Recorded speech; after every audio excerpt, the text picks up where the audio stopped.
देश के बजट का मौका है और सीनियर सिटीजन्स को भी बजट से कई सारी उम्मीदें हैं। हम इस वक्त लखनऊ में मौजूद हैं, हमारे साथ कुछ लोग मौजूद हैं, इनसे बात करेंगे। और क्योंकि सीनियर सिटीजन्स के कई सारे मुद्दे होते हैं जो कि हर बजट में कब कुछ फुलफिल हो भी जाते हैं, कुछ नहीं भी फुलफिल होते हैं। इस बार के बजट से क्या उम्मीदें हैं, उस पर बात करने के लिए हम यहाँ लखनऊ में मौजूद हैं। आपसे बात करते हैं, शुरुआत आपसे करेंगे। सर, आपका नाम क्या है और सीनियर सिटीजन को खास तौर पर अगर फोकस किया जाए, आपको क्या लगता है कि पिछले बजट में क्या कुछ काम किया गया है और आने वाले बजट में क्या उम्मीदें हैं? सबसे पहले न्यूज़ 18 को बहुत बहुत धन्यवाद। सबके बीच आकर के सबका विचार ले रहे हैं आप लोग। देखिए, सरकार से बहुत उम्मीदें हैं। सरकार ने बहुत कुछ किया है और चाहे प्रदेश की सरकार हो या देश की सरकार हो, बहुत अच्छा काम कर रही है। लेकिन सबसे बड़ी समस्या ये है कि हम EPS 95 राष्ट्रीय संघर्ष समिति के उत्तर प्रदेश के मुख्य समन्वयक हैं। तो हम लोग विगत 9 वर्षों से कमांडर अशोक रावत जी के नेतृत्व में आंदोलन कर रहे हैं और सरकार से अपनी मांगें उठा रहे हैं। और मात्र हमारी डिमांड है कि 7500 प्रतिमाह उस पर DA और पति पत्नी को मेडिकल सुविधा दी जाए। विगत 9 वर्षों से हमारी लगातार मांग चल रही है। उसके लिए जंतर मंतर से लेकर के रामलीला मैदान तक भी हम लोगों ने प्रदर्शन किया। श्रम मंत्री जी से कितने बार मुलाकात किए, 2 बार माननीय प्रधानमंत्री जी से भी हेमा मालिनी जी के द्वारा मुलाकात हुई। सबने आश्वासन दिया। सब लोगों का कहना है कि आप लोगों की मांग जेन्युइन है। सरकार बहुत बढ़िया काम कर रही है, हम लोग सरकार के साथ हैं। लेकिन हम ये चाहते हैं कि सरकार गरीबों के ऊपर, जो वृद्ध जन हैं, उन पर भी विचार करे और उनके मांगों को पूरा करे। क्योंकि वृद्धावस्था में अभी समय जो है, दर दर भटकने का समय नहीं है। 1171 रुपये एवरेज पेंशन मिलती है हम लोगों को। उसमें समझिए उससे क्या गुजारा हो सकता है। किसी को 1000, किसी को 2000, किसी को 3000, एवरेज 1171। और हमने 35 साल 40 साल अपनी सेवाएं दी हैं, सरकार को तन मन धन से अपना समर्पित जीवन किया। उसके बावजूद ही समझिए 1171 रुपये की पेंशन में कैसे गुजारा हो सकता है। तो इसलिए इस बजट में हम लोगों को काफ़ी उम्मीद है। पिछले 9 वर्षों से हम लोग बजट का इंतजार करते हैं कि इसमें शायद कुछ हो जाए, लेकिन अब की ज़्यादा उम्मीद है। और अब की श्रम मंत्री जी ने आश्वासन दिया है, सरकार की तरफ से आश्वासन मिला है, कुछ पत्रिका न्यूज़पेपर में भी आया हुआ है।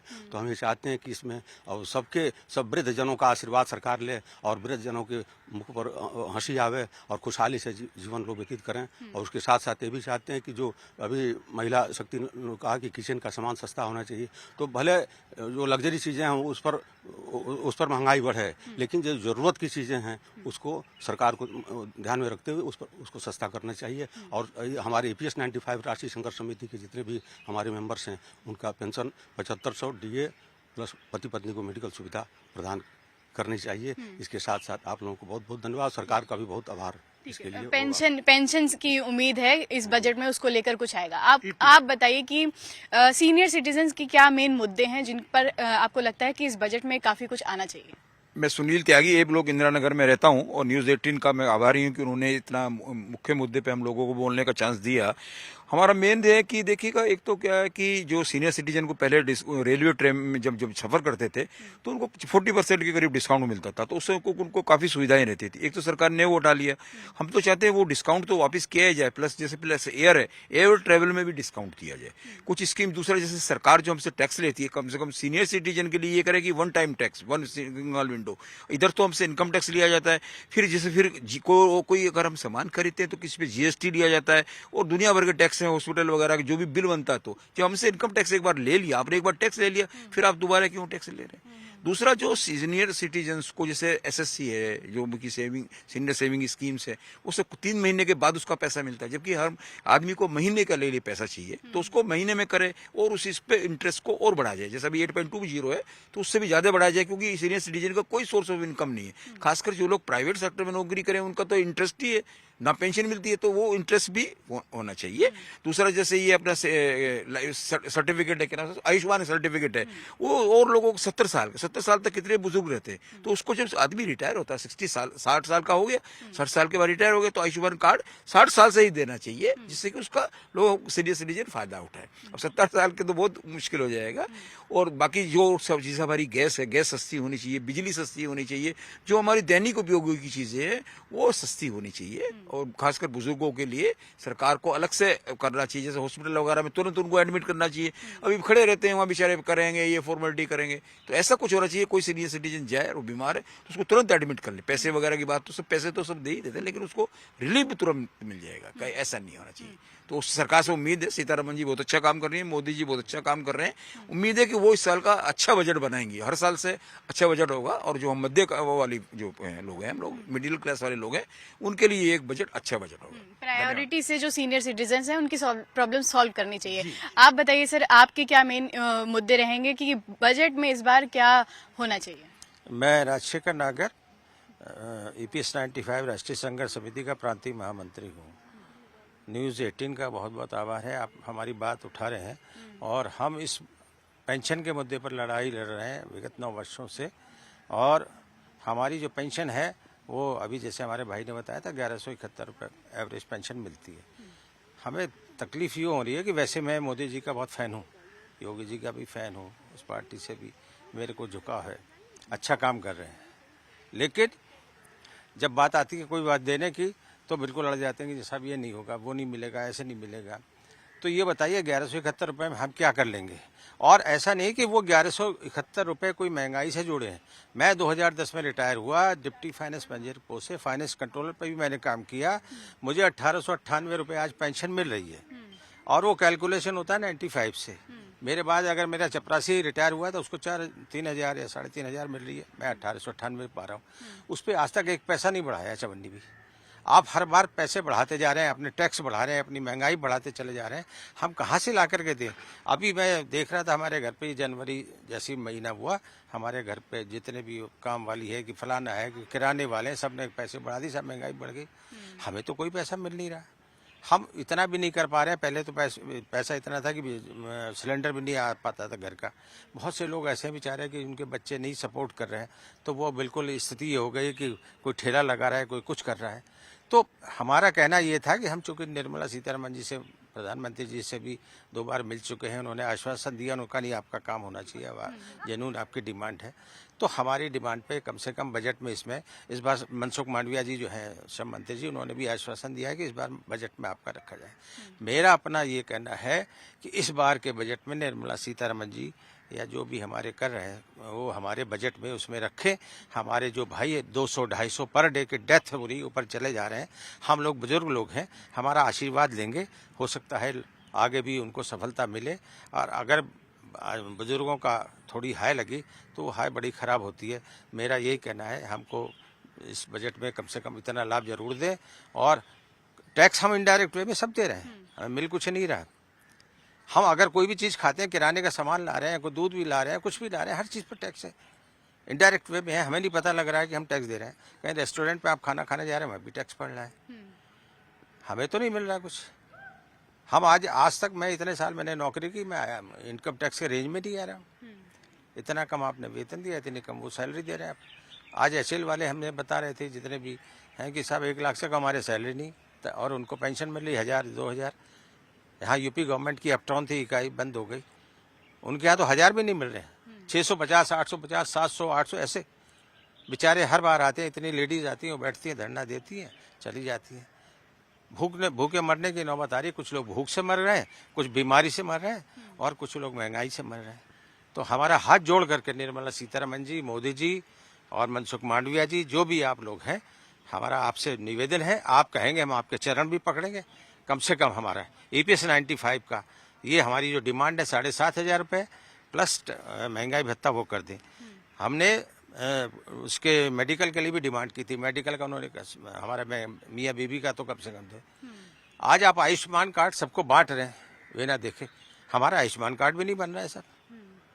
अब हमने पता चला, फिर एक बार बड़े मुश्किल से बोले राशन कार्ड होना चाहिए, राशन कार्ड बड़ी मुश्किल से बना, बोले 6 यूनिट का होना चाहिए।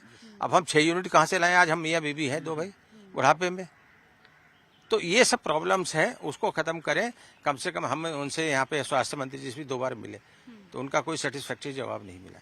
हम लोग बहुत तकलीफ में हैं, और बहुत मतलब बुजुर्गों में बहुत नाराजगी है कि सब हम सरकार के लिए इतना सब कर रहे हैं, हम सरकार के आज भी लगे हुए हैं। महाराष्ट्र में चुनाव आया, उन्होंने जो अभी मुख्यमंत्री जी हमारे फडणवीस जी, उन्होंने कहा नहीं आप खत्म करिए, हम आपका काम कराएंगे। अब सरकार बन गई, सब कुछ हो गया, लेकिन कुछ नहीं हो रहा सर। लेकिन आपकी जो चुनाव का मौका है तो ऐसे में उम्मीद कर रहे हैं कि हाँ। आपकी इसका सोल्यूशन हर बार चुनाव में वो कहते हैं कि आप अपना उठा लीजिए अपना।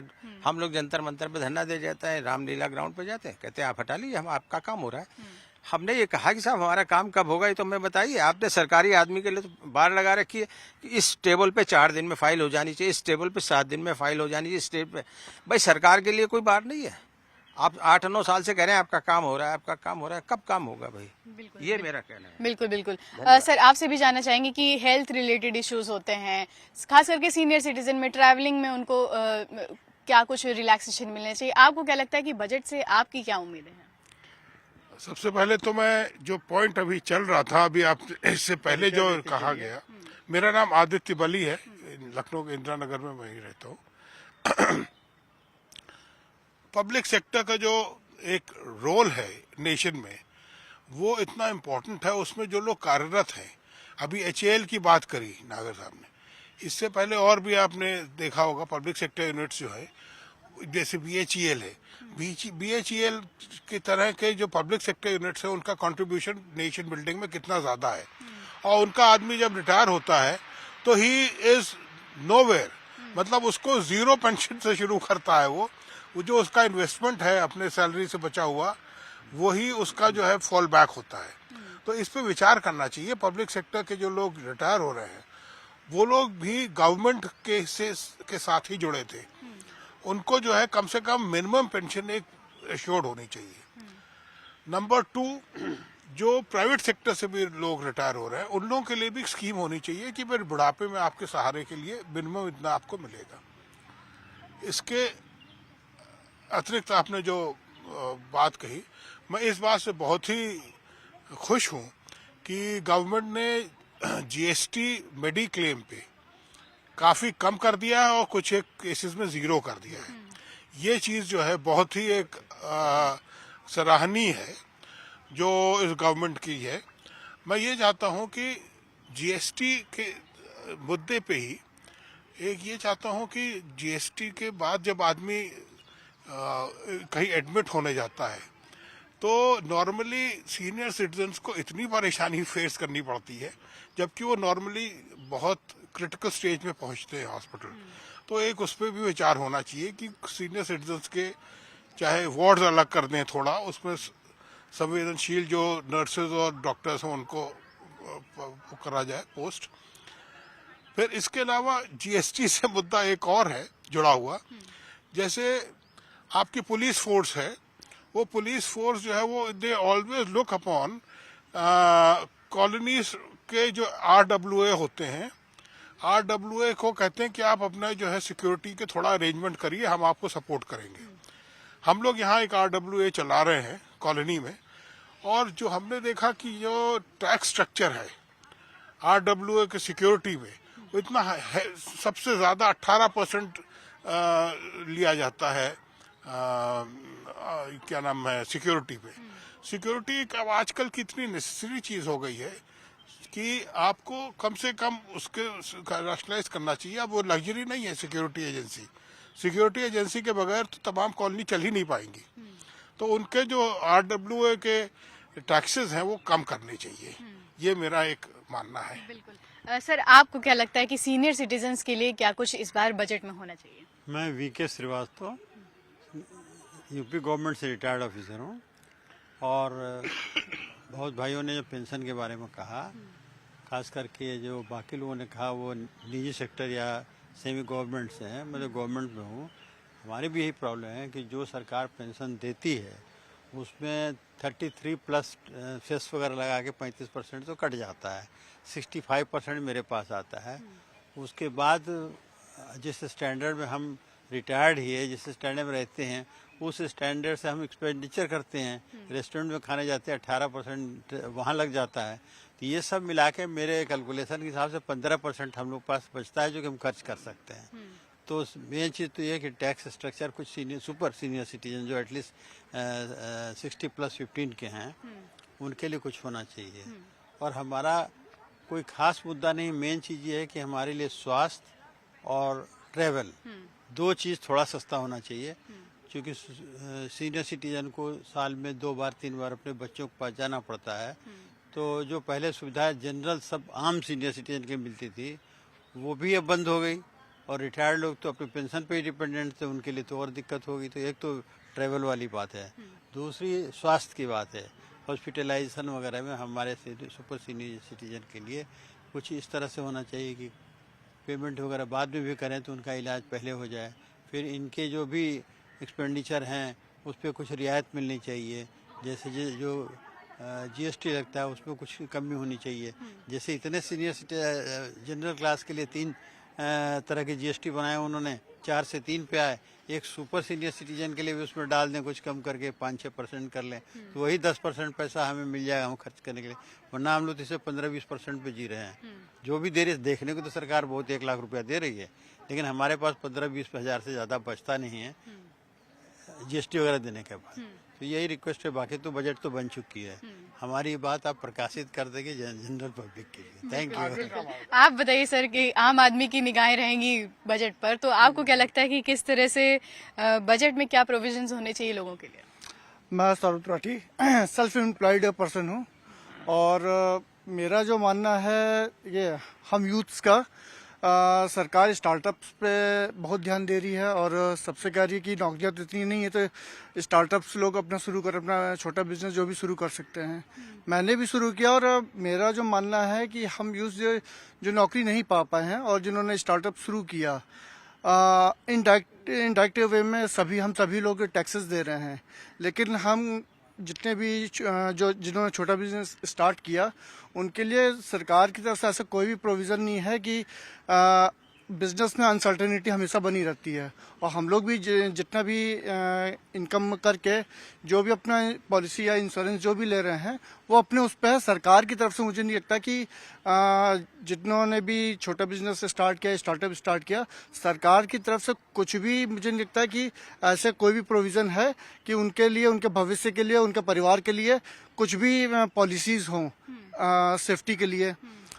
प्लस दूसरा मेरा एक मुद्दा मैं सरकार से चाहता हूँ कि कुछ स्किल डेवलपमेंट से प्रोग्राम्स शुरू होने चाहिए, जो यूथ से जो नौकरी नहीं पा रहे हैं और अपनी स्किल्स का अगर कुछ अच्छा कर सकते हैं तो उनके लिए ऐसा कुछ प्रोग्राम शुरू करें कि वो और अच्छे स्टार्टअप शुरू कर सकें और लोगों को रोजगार दे सकें। और इसके अलावा मैं हॉर्टिकल्चर फील्ड से हूँ।